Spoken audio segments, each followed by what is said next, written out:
buddy. Senor, how are you? I'm good. Good to see you, man. Good to see you. It was obviously an enormous plum, I think, for our series to get you doing the music for it and scoring it. And I guess one of the places for us to begin is maybe you could speak towards what in the material spoke to you and how that guided your musical creation. Well, the first thing, 4 scripts came at once, which was about, I don't know, 300 pages or something like that. Yeah. I read them and it was like a book. I had to know what happened, so I had to get the next 4 scripts. Like, it was extraordinary to read a script that had long speeches in it. It read like a novel, and it also read like a movie, except it was a television show. It was a very interesting... It read like neither of the things it was supposed to be. And the next interesting step was talking to you guys, and you guys saying you didn't want to do a typical Louisiana Cajun music score or, you know, sound, because, and that would not have been nearly as intriguing as the idea of creating an alternate reality where it's not a kind of Louisiana we've heard before. So all this stuff tends to come from Louisiana, but from sideways, you know. Yeah, it seems to me it comes more from the psychology of the place rather than its exact musical history. And that's exactly what we were hoping for. I find so many times in the actual episodes, the emotional communication that's happening between characters is enhanced by a very subtle score behind things. And I don't think many people have gotten to see that from you.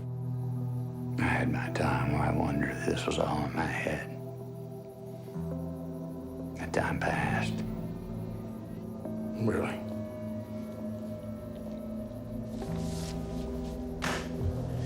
What happened to Billy Lee Tuttle?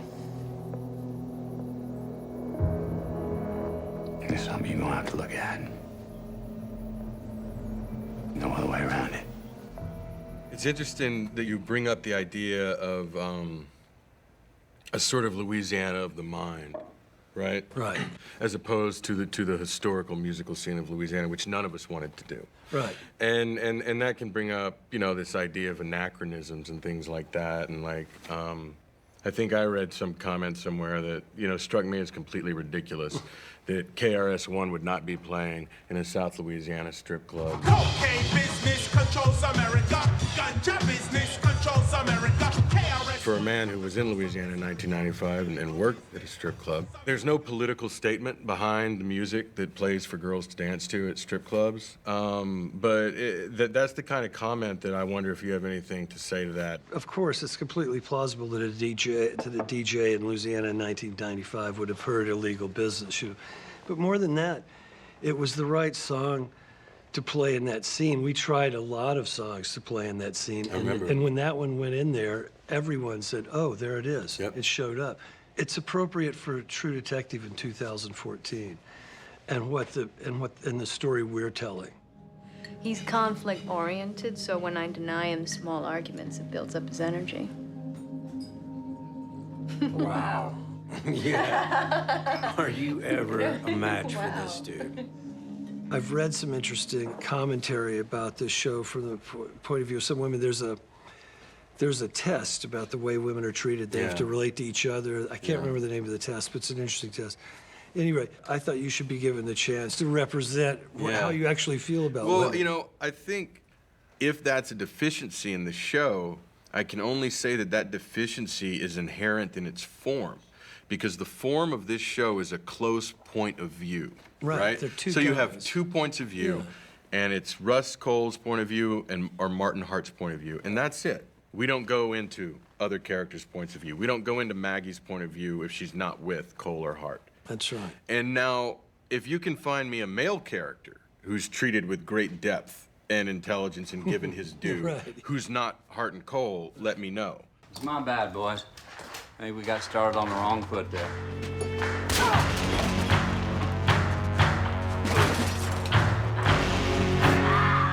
To me, these men are heroes. These men are real men that do bad things and do the best they can, and they're living by their own codes as best they can.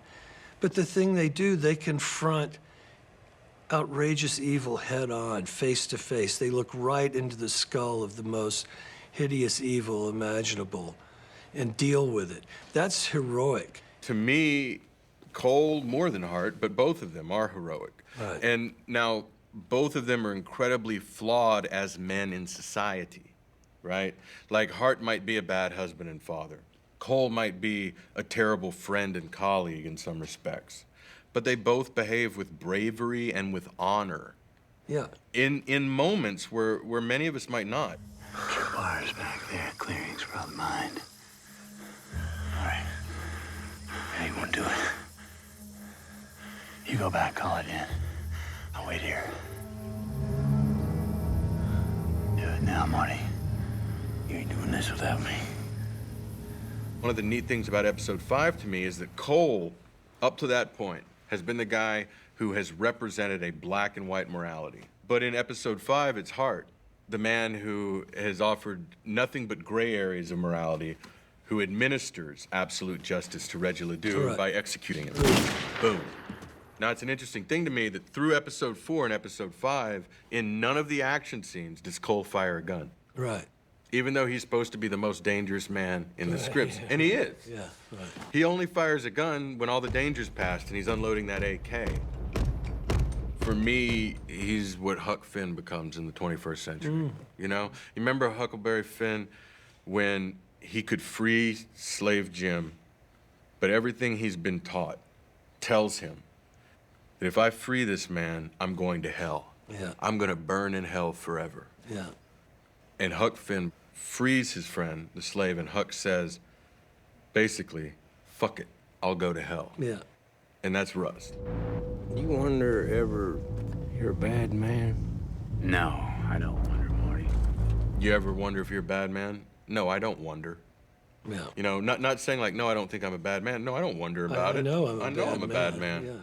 But I'm better than the other bad men. Yeah, I didn't rip At least anybody's I'm on- face off. I'm on this side of the line. Right. And the other bad men are on that side of the line. No, he's a good man, actually. He's a good bad man. World needs bad men. We keep the other bad men from the door. They are, despite their sins, incorruptible. Yeah, that's right. Listen, I wouldn't go into that house where that woman was, that sister, half-sister. I would not go in there. You think I'd walk in that maze full of twig No, sculptures? I wouldn't with go in there, man. No. So, we can all sit back anonymously and throw rocks and say, oh, yeah, they're not heroes. We have to deal with the reality of who these guys, I even heard something that, like, they were bad cops because they're not solving this as fast as the Mentalist or somebody would solve it, And I'm like... Well, you're supposed to solve it in an episode. I was like, what do you guys think the Louisiana State Police is... do you think, this is 1995, you think they've seen Seven? You think they've watched CSI? You think CSI is real? Marty. This is the place.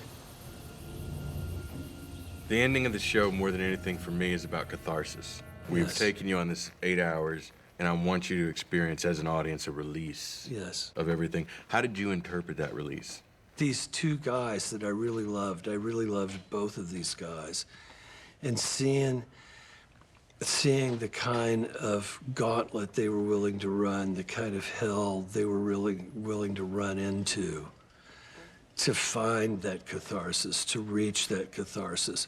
And there was no other way they were going to get there than to stare straight into the skull. We left something undone. We gotta fix it. Man remembers his debts. And that, to me, is a heroic moment, that they decided they had a debt, Right. and they didn't flinch from that debt. There was a moment, I know, when I was under in the darkness, something I could feel, man. And I knew my daughter waited for me there. So clear.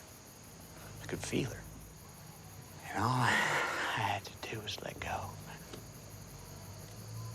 And I did. He moves about 5 inches on the Right. personality meter, right? But where he moves to is a place where, for the first time, he's allowed to grieve. Then I woke up. When you see Matthew kill that scene with his tears and Yeah. his raw emotion, Think about the last time Russ Cohle cried, if ever. Ever. Ever. Right. Right. This is a man who's probably been waiting his whole life to cry. I tell you, Marty, I've been up in that room looking out those windows every night here, just thinking, it's just one story. The oldest. What's that? Light versus dark. Appears to me that the dark has a lot more territory.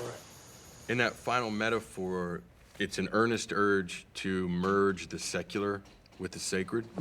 Yeah, I hear that. And, you know, there was darkness, and the Lord said unto the darkness, let there be light.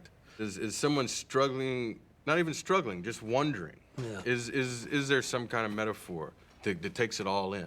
Yeah. Well, what's the story about it? It's very basal level, light versus dark. And then when you consider, well, wait a minute, once upon a time it was all a void. And now there's lights exploding everywhere. Yeah. It's almost full, you know, and they just keep coming, these stars, they just keep Right. coming. You know, you're looking at her on the sky thing. How's that? Well, once there was only dark. Let me ask, any lights winning?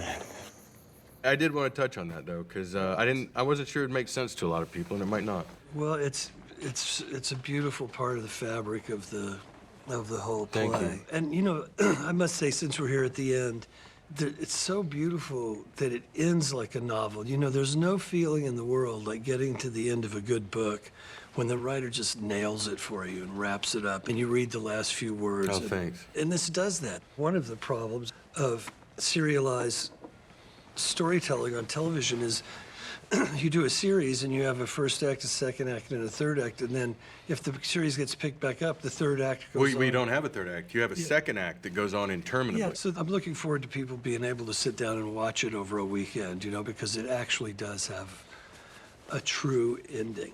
Thanks. I'd really like to talk to you about the final song that ends the series because it's an original T-Bone Burnett song. And as a writer and a poet, I thought the lyrics were incredibly beautiful.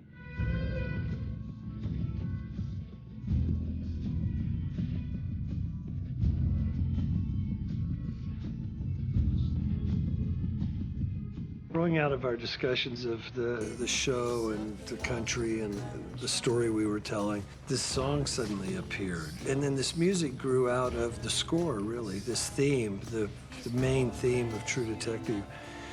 That it grew out of that and this psychosphere theme that we had sort of merged into the Angry River.